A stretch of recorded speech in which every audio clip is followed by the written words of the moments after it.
ಉಚ್ಚಾಟನೆ ಬೆನ್ನಲ್ಲೇ ಸಿಡಿದೆದ್ದ ರೆಬೆಲ್ ನಾಯಕ. ಹಿಂದೂ ಪಕ್ಷ ಕಟ್ಟಲು ಮುಂದಾದ ಶಾಸಕ ಯತ್ನ.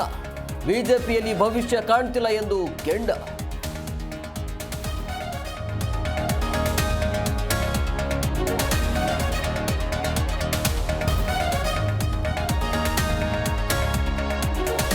ಹನಿ ಟ್ರ್ಯಾಪ್ ತನಿಖೆ ಚುರುಕುಗೊಳಿಸಿದ ಸಿಐಡಿ. ಶೀಘ್ರದಲ್ಲೇ ತುಮಕೂರಿನಲ್ಲಿ ವಿಚಾರಣೆ.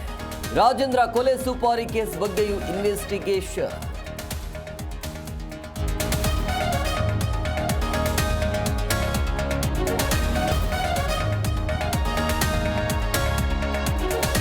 ಗೋಲ್ಡ್ ಸ್ಮಗ್ಲಿಂಗ್ ಕೇಸ್ ತನಿಖೆ ವರದಿ ಸಲ್ಲಿಕೆ.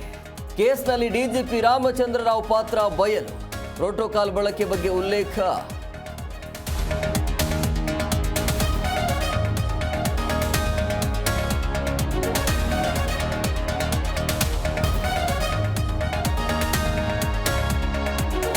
ಮಯನ್ಮಾರ್ನಲ್ಲಿ ಮತ್ತೆ ನಡುಗುತ್ತಿರುವ ಭೂಮಿ. 1,600 ಗಡಿ ದಾಟಿದ ಸಾವಿರ ಸಂಖ್ಯೆ.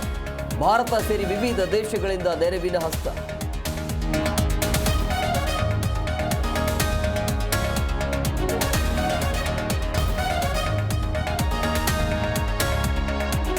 ನಾಡಿನಾದ್ಯಂತ ಯುಗಾದಿ ಹಬ್ಬದ ಸಂಭ್ರಮ. ಪರಸ್ಪರ ಬೇವು ಬೆಲ್ಲ ಹಂಚಿ ಹಬ್ಬದ ಶುಭ ಹಾರೈಕೆ. ದೇಗುಲಗಳಿಗೆ ಭಕ್ತ ಸಾಗರ. ವಿಶೇಷ ಹೋಮ ಹವನ.